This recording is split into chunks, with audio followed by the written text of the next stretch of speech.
Good evening to all of you.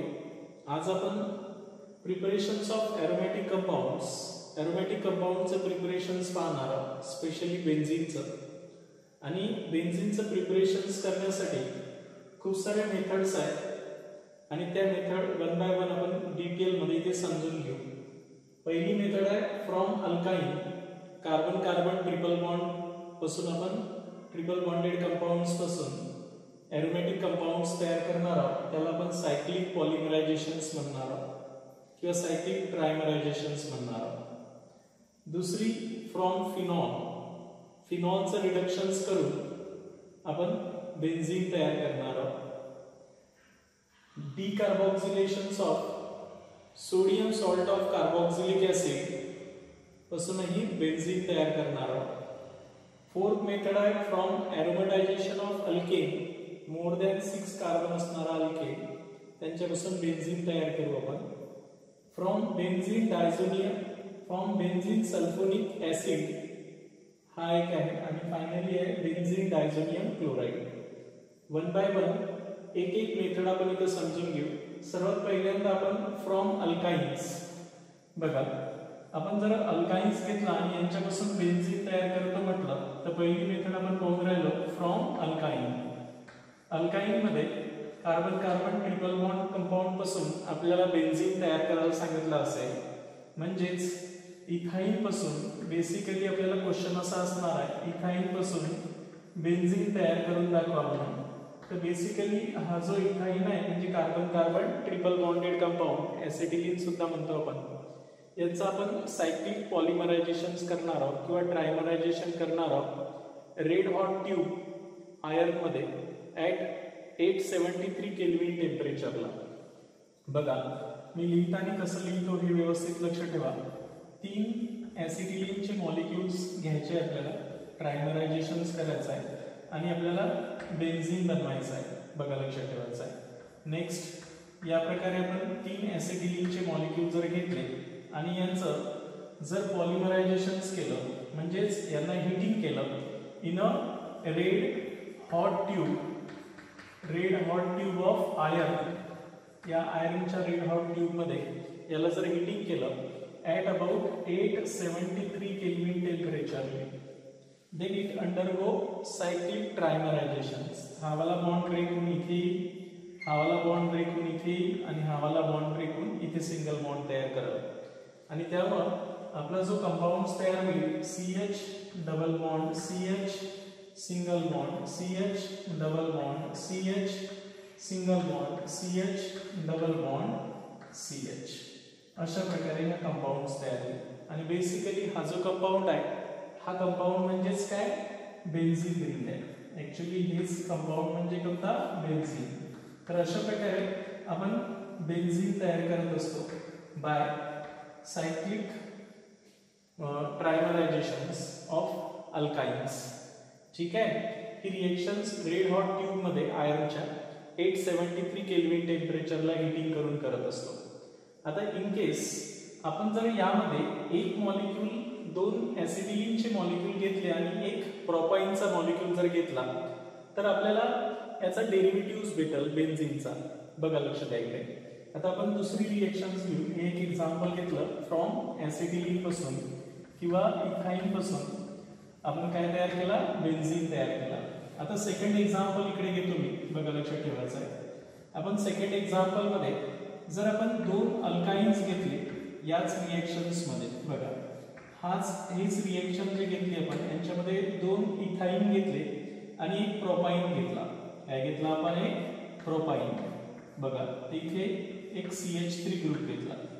तर naturally काय होणार आहे, यांची जर रिएक्शन्स हीटिंग केली आपण रेड हॉट ट्यूब मध्ये, red hot tube of iron यांच्यामध्ये हीटिंग केली ऍट 873 केल्विन टेम्परेचरला, नॅचरली काय होणार आहे, ट्रायमरायझेशन होईल. हा वाला बॉन्ड इथे, हा वाला बॉन्ड इथे, हा वाला बॉन्ड इथे, आणि आपल्याला मिथिल बेन्झीन तयार होईल. काय तयार होईल, मिथिल बेन्झीन. म्हणजे बेसिकली यांचं ट्रायमरायझेशन होईल. हा वाला डबल बॉन्ड, हा वाला डबल बॉन्ड, हा वाला डबल बॉन्ड आणि हा CH3 आपला सेपरेट होऊन जाईल. तर याला आपण काय म्हणणार आहोत, मिथिल बेन्झीन. मिथिल बेन्झीन तयार होईल, बरोबर आहे, अशा प्रकारे. किंवा यालाच आपण काय म्हणतो, ट्युलिन म्हणत असतो. बघा यालाच काय म्हणतो आपण, ट्युलिन्स म्हणत असतो. तर अशा प्रकारे हे ट्युलिन तयार होईल किंवा मिथिल बेन्झीन तयार होईल. आता इन केस मी जर 2 एन प्रोपिल ग्रुप घेतले आणि एक ऍसिटिलीन ग्रुप घेतला, सॉरी 2 प्रोपाइन घेतले आणि एक ऍसिटिलीन घेतला, तर त्यावेळेस किती एरोमॅटिक कंपाऊंड्स तयार होतील, एरोमॅटिकचे डेरिव्हेटिव्ह्ज तयार होतील ते समजून घेऊ. 1 बाय 1 ही रिएक्शन्स महत्त्वाची आहेत आणि आपण यापासून एरोमॅटिक कंपाऊंड्स ट्रायमरायझेशन्स करून तयार करून राहिलो आहोत. नेक्स्ट थर्ड एक्झाम्पल मध्ये आता आपण काय करणार आहोत, 2 मध्ये 2 मॉलिक्यूल आपण घेणार आहोत. एक पुन्हा मी काय घेतला, प्रोपाइन घेतला, पुन्हा एक प्रोपाइन्स घेतो. बघा लक्षात ठेवायचं आहे, अशा प्रकारे एक प्रोपाइन घेतला आणि पुन्हा तिसराही प्रोपाइन्स, 2 प्रोपाइन्स आणि एक ऍसिटिलीन असा जर मी घेतला याच्यामध्ये, तर how many number of products are obtain, तर 3 different type of isomers are obtain. आपल्याला 3 प्रकारचे आयसोमर्स भेटतील, बरोबर आहे की नाही. नॅचरली काय होणार आहे, हा वाला बॉन्ड इथे शिफ्ट होईल, हा वाला बॉन्ड इथे शिफ्ट होईल, हा वाला बॉन्ड इथे शिफ्ट होईल. आणि पॉसिबिलिटी काय, आपल्याला 3 टाइपचे कंपाऊंड म्हणजे प्रॉडक्ट तयार होण्याची. रिएक्शन्स आपण कोणाच्या प्रेझेन्स मध्ये करतो, रेड हॉट ट्यूब ऑफ आयर्न्स, लक्षात ठेवायचं आहे, रेड हॉट आयर्न ट्यूब मध्ये करतो आपण, लक्षात ठेवायचं आहे, Fe. ठीक आहे, ऍट 873 केल्विन टेम्परेचर. आता पॉसिबिलिटी किती आहे प्रॉडक्ट तयार होण्याची, हे तुमचे ऍडजस्टही राहू शकतात, आहे ना, अशा प्रकारे. आणि म्हणून पॉसिबिलिटीज तुमचे किती आहे प्रॉडक्ट तयार होण्याची, असे 3 डेरिव्हेटिव्ह्ज तयार होतील. 2, एक अर्थोझायलीन म्हणू आपण याला अर्थोझायलीन म्हणत असतात, लक्षात ठेवायचं आहे. त्यानंतर हे 2 मिथिल ग्रुप 1 आणि 3 पोझिशन्सला येऊ शकतात, 1 2 3 पोझिशन्सला येऊ शकतात. त्याच्यामुळे आपण याला मेटाझायलीन म्हणत असतो. ही मेटा पोझिशन्स आहे, 1 3 पोझिशन्स, म्हणून याला आपण मेटाझायलीन ही तयार होते. आणि थर्ड पॉसिबल प्रॉडक्ट कोणता राहणार आहे, पॅरा पोझिशन्स, म्हणजे हे 1 4 पोझिशन्सला येऊ शकतात. तर त्याच्यामुळे पॅराझायलीन सुद्धा तयार होऊ शकते याच्यापासून. तर हवाला सुद्धा प्रॉडक्ट तयार होऊ शकते आणि याला आपण काय म्हणतो, पॅराझायलीन. तर अशा प्रकारे आपण हे तिन्ही डेरिव्हेटिव्ह्ज तयार होऊ शकतात, आहे की नाही, अर्थोझायलीन, मेटाझायलीन आणि paraxylene. The possibility from this compound. Similarly the 4th conditions अशी घेतली आपण की तिन्ही प्रोपाइन्स घेतले असते आणि त्यांचं सायक्लोन ट्रायमरायझेशन्स केलं असतं. बघा लक्षात ठेवायचं आहे, हा एक घेतला असता प्रोपाइन, दुसरा असाच एक आपण प्रोपाइन्स घेऊ, आहे की नाही, आणि थर्ड सुद्धा असाच एक प्रोपाइन्स घेऊ आणि या तिघाचं काय करू, ट्रायमरायझेशन्स करू in red hot tube of Fe, आहे की नाही. तर ऍट 873 केल्विन टेम्परेचरला काय होईल, सायक्लिक ट्रायमरायझेशन्स होईल यांचं आणि आपल्याला एक पॉसिबल प्रॉडक्ट तयार होईल, हा वाला, आहे की नाही. अशा प्रकारे एक 1 पोझिशन्स येईल, एक 3 पोझिशन्स येईल आणि एक 5 पोझिशन्स येईल. 1 3 5 ट्रायमिथिल बेन्झीन तयार होईल. अशा प्रकारे पॉसिबल प्रॉडक्ट तयार होतील ऑन सायक्लिक ट्रायमरायझेशन्स ऑफ अल्काइन्स.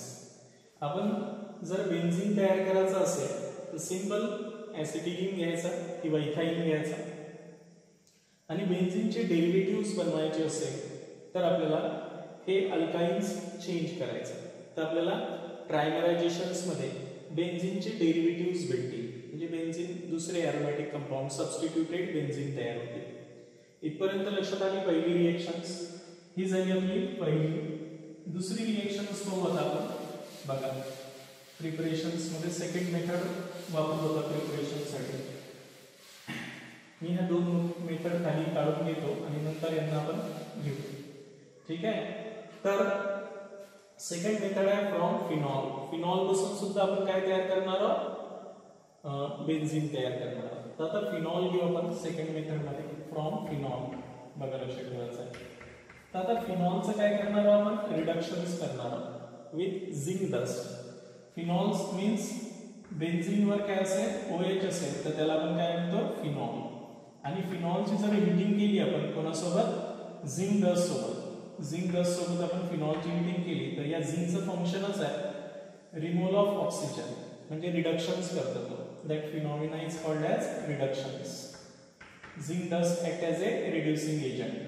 आणि फायनली आपल्याला काय भेटून जाईल असं आहे बेन्झीन तयार होऊन जाईल प्लस ZNO आपला साइड प्रॉडक्ट तयार होईल. अशाच प्रकारे आपण फिनॉलची जी रिएक्शन्स केली बरोबर आहे. या फिनॉल मध्ये जर आपण अर्थोमिथिल पोझिशन्सला जर घेतलाय किंवा पॅरा पोझिशन्सला फिनॉल घेतला आणि इथे मिथिल ग्रुप घेतला आणि यांची रिएक्शन झिंक डस्ट सोबत जर केली आपण है की नाही तर आपल्याला ट्युलिन तयार होईल. हा रिमूव्हल ऑफ ऑक्सिजन करेल आणि हा बेन्झीन बनल. Methyl group as it is राहील आणि आपल्याला काय भेटणार आहे ट्युलिन किंवा मिथिल बेन्झीन. इथे लिहा किंवा कुठेही लिहा काहीच फरक पडत नाही. यालाच आपण काय म्हणत असतो ट्युलिन्स किंवा मिथिल बेन्झीन सुद्धा म्हणतो आपण. काय म्हणतो मिथिल बेन्झीन. अशा प्रकारे हा तयार होईल प्लस ZNO बाय प्रॉडक्ट तयार होईल. तर अशा प्रकारे आपण फिनॉल पासून सुद्धा काय तयार करू शकतो बेन्झीन तयार करू शकतो बाय रिडक्शन्स रिएक्शन्स. कोणती रिएक्शनचा वापर करून रिडक्शन्स. थर्ड रिएक्शन्स आहे बाय डिकार्बोक्सिलेशन्स. कोणतं आहे डिकार्बोक्सिलेशन्स. आता डिकार्बोक्सिलेशन्स ऑफ सोडियम बेन्झोएट. सोडियम बेन्झोएटचं आपण काय करणार आहोत डिकार्बोक्सिलेशन्स. पहिले तर आपण डिकार्बोक्सिलेशनचं मीनिंग माहिती करून घेऊ. Removal of carbon dioxide. काय होत असते removal of carbon dioxide from carboxylic acid. जर कार्बोक्सिलिक ऍसिडचं आपल्याला डिकार्बोक्सिलेशन्स करायचं असेल तर कार्बन डायऑक्साइड काढणे म्हणजे डिकार्बोक्सिलेशन्स. आणि एखाद्या मेटल सॉल्टचं जर रिमूव्ह करायचं असेल तर ते मेटल कार्बोनेट काढणे. रिमूव्हल ऑफ मेटल कार्बोनेट बघा लक्षात ठेवायचं आहे. Removal of metal carbonate. Metal carbonate काढून टाकणे metal carbonate from metal salt of acid. कोणता metal salt of acid. Metal salt of acid is called as decarboxylations. यालाही decarboxylation म्हणतो. जसं जर सोडियम सॉल्ट घेतला तर सोडियम कार्बोनेट हा बाय प्रॉडक्ट येईल. झिंक सॉल्ट ऑफ ऍसिड घेतला तर झिंक कार्बोनेट येईल. कॅल्शियम सॉल्ट ऑफ ऍसिड घेतला तर कॅल्शियम कार्बोनेट काढून टाकणे म्हणजे डिकार्बोक्सिलेशन्स. आता बघा इथे आपण सोडियम सॉल्ट घेणार आहोत. Sodium salt of benzoic acid. म्हणून आपण जी थर्ड मेथड आहे काय करणार आहोत डिकार्बोक्सिलेशन्स. डिकार्बोक्सिलेशन्स ऑफ काय करणार आहोत decarboxylations of sodium salt of carboxylic acid. Sodium salt of carboxylic acid. Sodium salt of carboxylic ऍसिडचं आपण डिकार्बोक्सिलेशन्स करू बघा.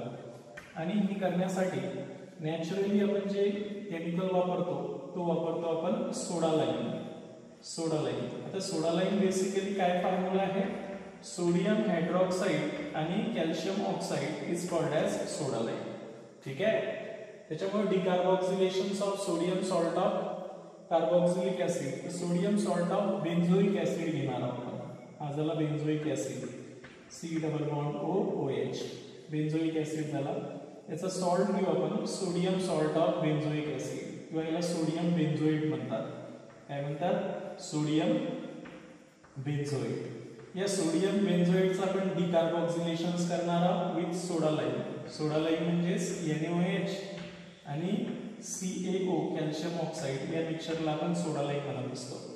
तर बेसिकली काय निघून जाणार आहे Na2CO3 निघून जाईल. Na2CO3 मेटल कार्बोनेट निघून जाईल आणि हा H इथे लागून जाईल. आणि फायनली आपला आन्सर काय भेटेल आपल्याला बेन्झीन भेटेल which contain one carbon less Na2CO3. हे जे डिकार्बोक्सिलेशन प्रोसेस आहे जो प्रॉडक्ट तयार होत असते that product contain one carbon less. The product obtain in decarboxylations product obtained contain one carbon less. Contain one carbon less. One carbon less. त्याच्यामध्ये एक कमी कार्बन असणारा कंपाऊंड तयार होत असतो डिकार्बोक्सिलेशन. ही रिएक्शन अल्केन मध्ये सुद्धा आहे की नाही. Sodium salt of carboxylic acid aliphatic घेतला तर अल्केन तयार होत असते विच कंटेन वन कार्बन लेस. तर ही नेक्स्ट मेथड होती आपली प्रिपरेशन्स ऑफ बेन्झीनची. नेक्स्ट रिएक्शन आहे फ्रॉम एरोमेटायझेशन्स ऑफ अल्केन. आता अल्केनचं एरोमेटायझेशन करण्यासाठी बेसिकली आपल्याला किती कार्बनची गरज आहे? 6 कार्बन आहे, बरोबर आहे. म्हणून आपण फोर्थ मेथड जे पाहून राहिलो त्या फोर्थ मेथड मध्ये एरोमेटायझेशन करणे म्हणजे एरोमॅटिक कंपाऊंड्स मध्ये कन्वर्ट करणे.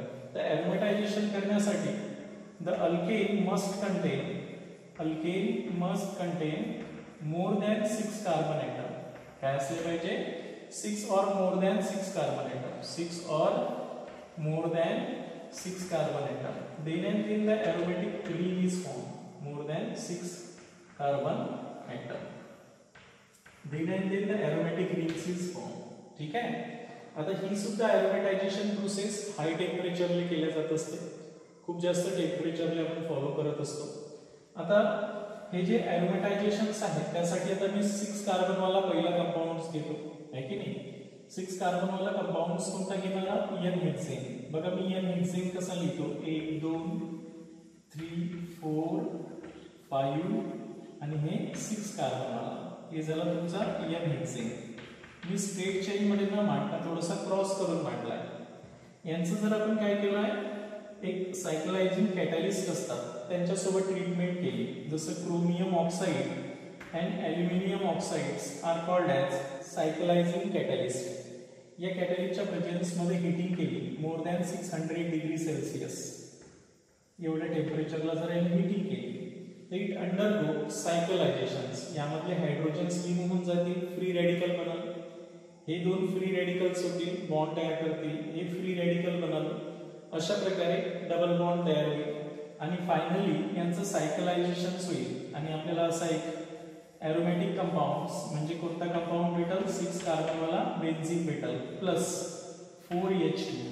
6 हायड्रोजन्स निघून 8 हायड्रोजन्स निघून जाणार आहे. 2 2 4 2 6 आणि 2 8 8 2 2 4 2 6 and 2 8 8 हायड्रोजन्स निघून जाईल. याच्यातले 4 निघल, यांच्यातले 2, यांच्यातले 2 असे 8 हायड्रोजन्स निघून जाईल आणि फायनली बेन्झीन तयार होईल. अशा प्रकारे एन हेक्सेन पासून आपण काय तयार करणार आहोत? बेन्झीन तयार करणार आहोत. आता सपोज तुम्हाला एन हेक्सेन म्हणजे या क्वेश्चन मध्ये असं राहिलं असतं एन हेक्सेन पासून किंवा हेक्सेन पासून काय तयार करा? बेन्झीन तयार करून दाखवा. तर तुम्ही या प्रकारचे रिएक्शन्स केली असते. तसंच जर आता एन हेक्टेन असता तर एन हेक्टेन जर घेतला आणि त्यांनी सांगितले की आपल्याला मिथिल बेन्झीन तयार करून दाखवा किंवा ट्युलिन्स मिथिल बेन्झीन तयार करून दाखवा किंवा ट्युलिन्स करून दाखवा, तर तुम्ही हे तयार करू शकता, बरोबर आहे. बस आता आपल्याला काय करायचं आहे? एन हेक्टेन जर घेतला आपण तर एन हेक्टेन मध्ये काय पॉसिबिलिटी आहे बघा. एक CH3 घेतला मी. 1 2 3 4 5 6 आणि हे 7 CH3. ठीक आहे. तर इथून हायड्रोजन जाईल, इथून हायड्रोजन जाईल, इथून हायड्रोजन जाईल आणि सायकलायझेशन होईल. आता 6 मेंबर रिंग का फेवरेबल असते, 7 मेंबर का फेवरेबल नसते? तर त्याचं कारण असते ring strength. 6 member ring are more stable असते आणि त्यांच्यामुळे आपल्याला जो प्रॉडक्ट तयार होईल तो कोणता होणार आहे? Methyl benzene. काय तयार होईल आता? मिथिल बेन्झीन तयार होईल आणि मिथिल बेन्झीनलाच आपण काय म्हणतो? ट्युलिन्स म्हणत असतो, आहे की नाही. ट्युलिन्स तयार होईल अशा प्रकारे. तर ही रिएक्शन्स करण्यासाठी सायक्लायझिंग कॅटॅलिस्ट पाहिजे आपला. Cr2O3O7 Al2O3 ॲल्युमिना. हाय टेम्परेचरला हीटिंग केलेली असं प्लस हायड्रोजन्स आपले किती निघणार आहे? 4H2, आहे की नाही. अशा प्रकारे सिमिलरली आता जर तुम्ही एन ऑक्टेन घेतला असता, काय घेतला असता? एन ऑक्टेन घेतला असता. बघा इंटरेस्टिंग आहे, आपण जे रिएक्शन समजून घेतो. सपोज मला जर एन ऑक्टेन दिला असता आणि एन ऑक्टेनचं सायकलायझेशन करा म्हटलं असतं सायकलायझिंग कॅटॅलिस्ट मध्ये, तर मला 3 पॉसिबल डेरिव्हेटिव्ह तयार झाले असते एन ऑक्टेन मध्ये, आहे की नाही. आता झायलिन्स तयार झाले असते, तर ते कोणते झायलिन तयार झाले असते तेही समजून घेऊ आपण, बरोबर आहे. म्हणजे मी जर एन ऑक्टेन घेतला असता CH3 1 2 3 4 5 6 7 8 ऑक्टेन घेतला असता तर पॉसिबिलिटी काय राहिली असते आपली? बघा कशाच्या प्रेझेन्स मध्ये Cr2O7 Al2O3 च्या प्रेझेन्स मध्ये ऍट स्ट्रॉंगली हिटिंग केलं असतं आपल्याला. तर नॅचरली यांचं सायकलायझेशन झालं असतं by using this cyclizing catalyst. आता असं जर झालं असतं तर how many possible products are obtain? 4 different type of possible product. एक 2 असे तयार झाले असते, अर्थोझायलीन तयार झाला असता. दुसरा प्रोडक्ट तुमचा कोणता तयार झाला असता? मेटाझायलीन तयार झाला असता. दुसरा तुमचा मेटाझायलीन तयार झाला असता. तिसरा तुमचा पॅराझायलीन तयार झाला असता. कोणता तयार झाला असता? पॅराझायलीन तयार झाला असता. आणि चौथा कोणता प्रोडक्ट तयार झाला असता? इथिल बेन्झीन तयार झाला असता. कोणता तयार झाला असता? Ethyl benzene. In this way 4 products are possible. Ethyl benzene, this is called as ethyl benzene. This is called as orthoxylene. This is called as metaxylene, and this is called as paraxylene. These are the possible product obtained during these cyclizations. असं जर cyclization झालं असतं तर असे possible product obtained झाले असते. In this way, we can done the aromatizations of n alkanes by using aromatizing catalysts like chromium oxide, molybdenum oxide MnO2, Mn2O6 या टाइपचे, किंवा व्हॅनिडियम पेंटॉक्साइड V2O5 हे वाले जे ऑक्साइड्स आहेत हे यूज करून सुद्धा आपण एरोमॅटायझेशन्स केलं असतं. क्लिअर झालं मी काय सांगितलं आहे ते? नेक्स्ट रिएक्शन्स आपण कोणती पाहणार आहोत जे ऍक्च्युअली आपल्या NCERT किंवा आपल्या बोर्डच्या सिलेबसमध्ये ह्या 4 रिएक्शन सफिशियंट आहेत. पण याच्या व्यतिरिक्तही काही 11th मध्ये सुद्धा रिएक्शन्स येतात, 12th मध्ये, तर तेही आपण पाहणार आहोत. जी 5th मेथड आहे आपली ती आहे फ्रॉम बेन्झीन सल्फोनिक ऍसिड. कशापासून तयार करणार आहोत? From benzene sulfonic acid. बघा लक्षात ठेवायचं, from benzene sulfonic acid. Benzene sulfonic acid पासून सुद्धा आपण बेन्झीन तयार करू शकतो, है की नाही? आता बेन्झीन सल्फोनिक ऍसिड जर घेतला, काय फॉर्म्युला आहे बेन्झीन सल्फोनिक ऍसिडचा? बेन्झीनवर SO3H, याला आपण म्हणतो benzene sulfonic acid. Benzene sulfonic ऍसिडला जर वॉटर स्टीम सोबत जर आपण काय केली? हिटिंग केली at about 423 to 473 Kelvin temperature. Then there undergo a formations of benzene.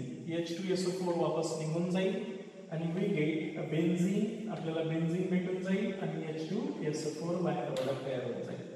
In this way we can prepare the benzene from benzene sulfonic acid. Similarly, we are taken the orthochlorobenzene sulfonic acid, then we get the chlorobenzene. आणि last method आहे from benzene diazonium salt. 6 method जी आपण पाहणार आहोत ते आहे benzene डायअझोनियम chloride पासून आपण तयार करणार आहोत. आता बेन्झीन डायझोनियम क्लोराइड सोबत जर आपण कोणाकोणाची रिएक्शन्स केली? मेटा फॉस्फरस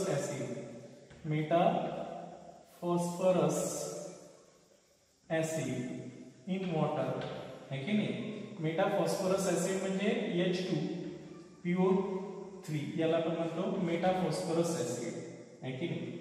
आणि तर